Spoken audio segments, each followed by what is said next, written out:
आमचे नेते राहुल गांधीजी सातत्यानं या निवडणूक आयोगाच्या प्रक्रियेवरच त्यांचा आक्षेप आहे. वोटर लिस्टमध्ये जे लोक तिथं राहत नाही त्यांची नावं आपण पाहतोय. जे मतदानाला जातात त्यांची नावं त्या मतदान केंद्रावर दिसतात, दुसऱ्या याच्यात चालले जातात.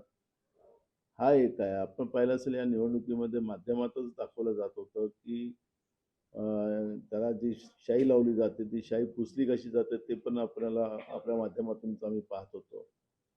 आणि या सगळ्या परिस्थितीमध्ये जनतेचा मतदान प्रक्रियेवर अविश्वास निर्माण झालेला आहे. आणि महानगरपालिकेमध्ये मतदानाचा टक्का एकदम खाली पडलेला आहे. 34, 40, 35 अशा पद्धतीचा हा टक्का 50च्या आत हा जो शहरी मतदारसंघामध्ये या पद्धतीचा टक्का घसरला असेल. आणि मतदान सोमवारी घेऊन सुद्धा म्हणजे ऑफिस डेच्या दिवशी घेऊन सुद्धा त्या पद्धतीचं मतदान प्रक्रियेमध्ये इतका टक्का खाली पडणं म्हणजे जनतेचा या मतदान प्रक्रियेवर अविश्वास निर्माण झालेला आहे आणि लोकशाहीसाठी हा धोका निर्माण झालेला आहे.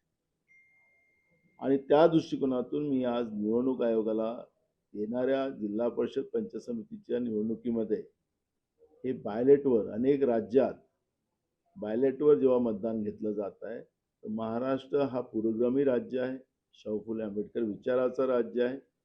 या राज्यात निवडणूक आयोगाने आणि राज्य सरकारलाही आम्ही पत्र लिहिलेलं राज्याच्या मुख्यमंत्र्याला की त्यांनी या प्रक्रियेला मदत करावी आणि निवडणूक आयोगाने बायलेटवर मतदान घ्यावं ही आम्ही मागणी केलेली आहे. मूळ मुद्दा असा आहे की एवढं कमी पर्सेंटेजमध्ये मतदान होऊन सुद्धा भाजप त्या ठिकाणी जिंकते आहे. हे सगळे जनतेचा रोष असताना भाजप जिंकते आहे. प्रचंड राग भाजपबद्दल जनतेमध्ये आहे. जिंकते कसं हे लोकच प्रश्न विचारतात आणि त्याच्यामुळे या व्यवस्थेबद्दलचा एक अविश्वास निर्माण झालेला आहे आणि म्हणून मी आज निवडणूक आयोगाला पत्र दिलेलं आहे. देश विदेशातील प्रत्येक घडामोडींचे लाईव्ह अपडेट मिळवण्यासाठी आता साम टीव्हीच्या सर्व सोशल मीडिया प्लॅटफॉर्मला लाईक, फॉलो आणि सबस्क्राईब करा. तसंच सर्व नोटिफिकेशनसाठी बेल आयकॉन प्रेस करायला विसरू नका.